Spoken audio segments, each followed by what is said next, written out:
Confédération paysanne a rencontré le médiateur des contrats cet après-midi. Oui. Quel est votre constat à l'issue de cette rencontre? Le premier constat, c'est que visiblement, la façon de procéder du ministre génère beaucoup de travail pour le médiateur.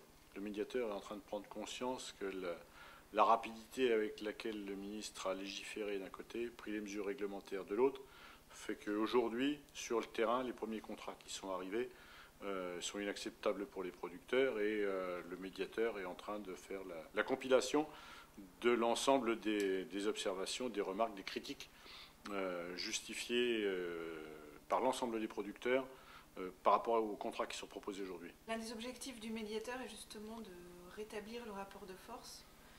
Êtes-vous optimiste sur l'aboutissement de cette mission?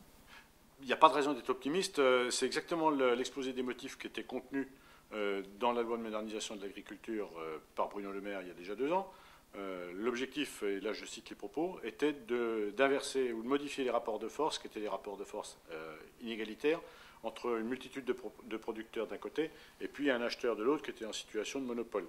Aujourd'hui, ni la loi, ni les décrets d'application de la loi permettent de modifier ces rapports de force entre les producteurs et les acheteurs. Donc, 2 raisons d'être optimiste aujourd'hui. Pour l'instant, la Confédération paysanne n'en voit pas. La Confédération paysanne a engagé une réflexion avec l'appli et la coordination rurale au sujet des contrats. Est-ce que vous pouvez nous l'expliquer? Oui, alors suite à la Confédération paysanne a mené un travail de réflexion sur les contrats où on a listé certains points de désaccord qui sont inacceptables, certains points de la contractualisation qui sont inacceptables. Ce travail-là va être soumis, à un travail qui va être mené conjointement avec l'appli, la coordination rurale et plus particulièrement sur des problématiques sur l'agriculture biologique avec la FNAM. À partir du moment où il y a un transfert de propriété, c'est-à-dire à partir du moment où le laitier vient pomper le lait dans le tank, le lait à partir de ce moment-là appartient à la laiterie.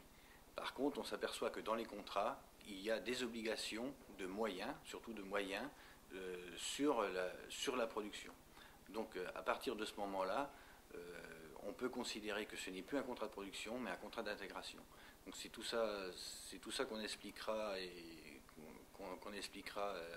à l'appli et à la coordination rurale, et on essayera de construire ensemble un contrat type qui soit favorable aux producteurs, puisque aujourd'hui on n'a eu aucune proposition de contrat type des industriels qui nous sont favorables, quoi. Les clauses les plus